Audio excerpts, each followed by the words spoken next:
안녕하세요, 여러분. 굿모닝 행동학 진행하는 여러분의 영디 최영희입니다.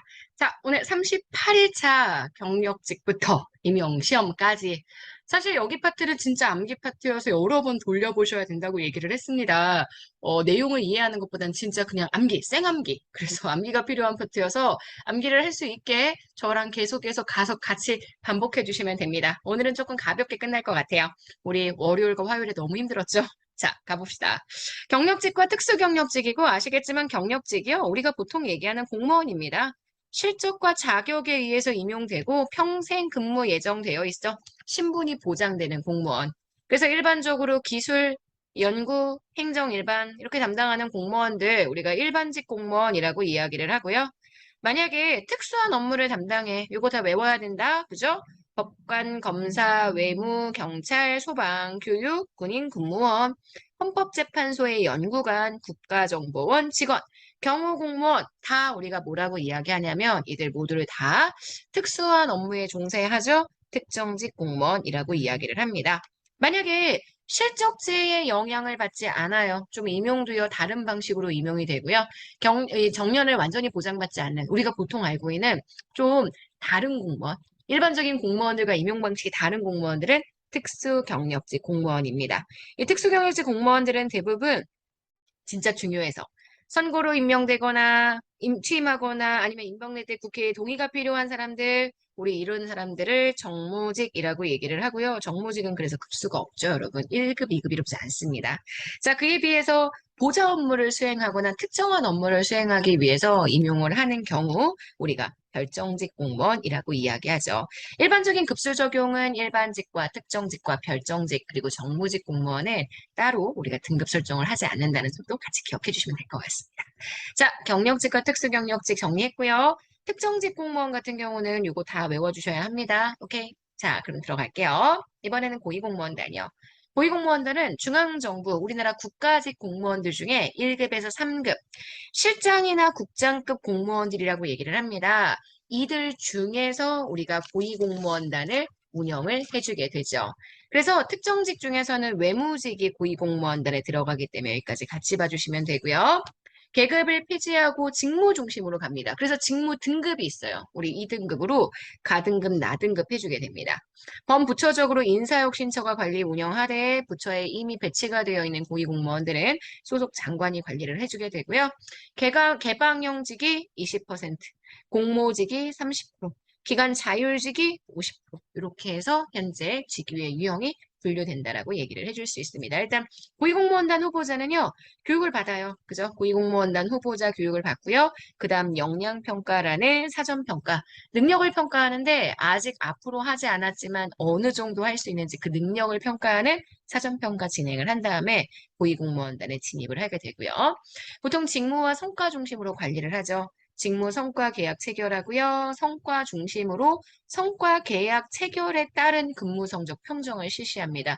연봉제가 도입되어 있어서요. 직무 성과 급적 연봉제라고 이야기를 해주게 되죠. 그래서 인사 운영이 좀 다른 부처들과 다른 공무원들하고 달리 융통적으로 그리고 개방형 임용제도가 있으니까 고위직의 민간 전문가의 임용도 가능하고요. 부처를 넘나들고 임용이 될 수 있습니다. 개방형직이 공모직이 같은 경우는 아시겠지만 외부 임용은 불가하지만 부처 내부 외부, 그러니까 우리 부처가 아닌 다른 부처에서도 임용이 될 수 있는 형태이기 때문에 고위직 공무원들 사이에 부처 이동의 가능성도 증가하게 된다. 이렇게 볼 수가 있습니다. 자, 여기까지 봐주시게 되면 고위 공무원단 내용까지 정리를 했고요. 자, 임용 시험에 대한 이야기 갈게요. 임용 시험, 시험의 타당성과 신뢰성 굉장히 중요하죠. 시험이 정말 측정하고자 하는 걸 제대로 측정하고 있는지 요거 보는 걸 우리가 타당도라고 이야기를 해주게 되고요. 그래서 우리가 일반적으로 얘기하는 시험의 성적과 직무 수행 실적의 부합 정도, 이걸 기준 타당도라고 얘기를 하고요. 시험 내용이 직무 요소를 얼마나 제대로 설명하고 있느냐, 내용 타당도라고 이야기를 합니다. 시험 내용이 직무 수행과 필요한 구성 요소, 이론적으로 얼마나 유의미하게 연결되어 있느냐, 조작적 정의 얼마나 잘 되어 있느냐, 구성적 타당도라고 이야기를 해주게 되죠. 신뢰도 갈게요. 일관성 있게 측정하는 정도. 그래서 신뢰도에는 동질, 이형이 있습니다. 같은 질인데 형태가 다른. 그래서 같은 내용의 시험을 형식을 달리하는 경우 동질 이형이라고 얘기하고요.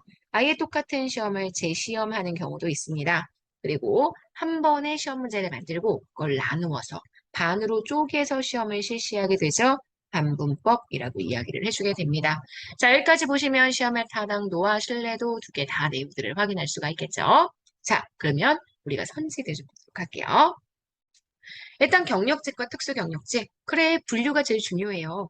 국가공무원은 경력직 공무원과 특수경력직 공무원 구분하고요. 경력직은 다시 일반직과 특정직. 그죠? 특수경력직은 정무직, 별정직까지 구분해 주셔야 합니다. 특수 업무 분야에 종사하는 공무원은 대통령 명에 따라 일반직 공무원의 등급이나 직군 분류를 현재 직군 분류에 적용을 받지 않는다라는 거 기억해 주시고요. 전문 경력관이라는 직위도 있습니다. 제가 군견 훈련원 보통 이렇게 얘기를 하는데 정말 너무 전문적이에요. 그래서 이들은 일반직 공무원으로 임용이 되는데 우리가 보통 얘기하는 직렬이나 등급의 구분 적용을 받지는 않는다는 것도 같이 기억을 해주세요. 자, 고위공무원단. 전 정부적으로 통합 관리되는 공무원 집단입니다. 고위공무원단에서 관리되는 풀에는 외무공무원, 특정직의 외무공무원도 들어가게 되고요. 우리나라에서 고위공무원 되려면 일단 고위공무원 후보자 과정 이수해야 하고요. 역량평가도 통과해야만 합니다. 계급제나 직위분류제 제약이 약화되어서 인사운영이 좀 융통성이 있다는 거. 성과 계약을 통해서 고위직에 대한 성과 관리를 강화하고 있다는 거. 공무원 개개인의 능력 발전이나 성과 관리의 중요성은 더욱더 커지고 있다는 거. 민간 전문가가 고위직 임용되죠. 개방형 임용 제도를 사용하고 있고 실제 우리나라 고위공무원단의 개방형직이 20%에 해당하잖아요. 개방형 직위는 외부에서 임용이 가능하다라는 거. 그래서 이것도 같이 기억해 주시고요. 고위직 공무원이 다른 부처로 이동할 가능성이 증가했다는 거. 개방형 직위도 그렇지만 공모직이 30%에 해당하는 공모직위는 부처 내외부에서 임용을 해줄 수가 있기 때문에 고위직 공무원들이 다른 곳으로 이동할 수 있는 가능성이 있다는 것도 같이 기억을 해주시면 될 것 같습니다. 자, 그 다음 시험이요. 시험의 타당도에 대한 설명 나와 있죠. 임용시험의 타당도입니다. 얼마나 제대로 측정하느냐, 측정하고자 하는 것을 얼마나 제대로 측정했는가. 그래서 기준 타당도, 내용 타당도, 구성 타당도로 구분이 되고요. 근무 성적 평정 결과와 공무원 시험 채용 성적의 일치성이 높을수록 우리가 얘기하는 기준 타당도가 굉장히 커지죠. 그래서 요거는 지금 기준 타당도에 대한 설명이고요. 내용 타당도는 얼마나 내용이 정말 공직에 필요한 내용이냐를 보는 타당도여서 직무에 능통한 전문가 집단이 시험에 구체적인 내용, 항목들, 이게 성공적 임무 수행이 얼마나 적절한지 요걸 판단해서 검증하게 된다는 점도 기억해 주시면 됩니다. 자, 내용 타당성. 전문가의 의견을 들어서 시험의 내용을 구성해야 한다라고 보실 수 있을 거고요. 측정 대상을 일관성 있게 측정하는 정도를 신뢰성이라고 이야기를 합니다. 같은 시험을 여러 번 반복해서 치르더라도 결과가 변하지 않을 때 신뢰성을 갖고 있다라고 얘기를 하고요. 제시연법이나 동지이용법 등이 활용된다라는 거. 그래서 동지이용법은 내용과 난도가 똑같은 두 개의 시험을 중앙 소방학교 교육 후보생들을 대상으로 시험 보게 한 다음에 상관관계 분석하는 거. 그러니까 보통 우리가 동질 이용법이라고 얘기하면 같은 질의 다른 형태니까 동질 이용. 보통 동형물고사 이런 얘기 하잖아요. 시험 문제가 비슷하게 구성이 되어서 같은 질, 비슷한 질로 구성되어 있는 형태. 자, 그래서 요게 신뢰도에 대한 얘기라는 점도 기억을 해주시면 될 것 같습니다. 자, 문제 볼게요. 3번 다음 특정직 공무원에 해당하지 않는 것. 여러분 검사 특정직이고요. 헌법재판소의 연구관 특정직입니다. 국가정보원의 직원 특정직이고요. 일반적으로 도지사의 비서관 보좌 업무 수행하면 이런 건 보통 별정직인 경우죠. 자, 그래서 3번이 틀린 선지가 되고요. 자, 우리나라의 고위공무원단 제도 각 부처의 장관은 공무원 전체에서 고위공무원단 전체에서 적임자를 뽑을 수 있습니다. 그래서 우리 부처 소속 공무원이 아니라고 하더라도 임용할 수 있다는 게 특징이고요. 자, 고위공무원단은 직무의 중요도, 난이도, 성과 중심으로 관리가 됩니다.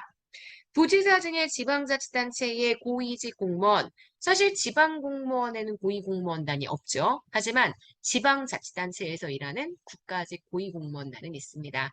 특히 행정부시장이나 부지사, 보통 광역자치단체에 있는 부지사, 부시장은 고위공무원단이고요. 또 교육감 밑에 있는 부교육감 역시 중앙에서 파견된 고위공무원단의 지방 근무가 이루어진다라고 설명할 수 있기 때문에 지방 공무원 중에 고위공무원단은 없습니다. 하지만 지방에 파견되어 있는 고위공무원단은 있다. 이렇게 기억해 주셔야 합니다. X. 자, 행정기관의 국장급 이상의 1,500명 이상의 공무원들이, 1,500명 정도의 공무원들이 고위공무원단에 해당합니다. 자, 그래서 6번의 정답이 되는 건 현재 3번 되는 것 확인하실 수 있습니다. 여러분 여기까지 보시면 우리 오늘 수요일 38일차 굿모닝 행정 마무리하고요.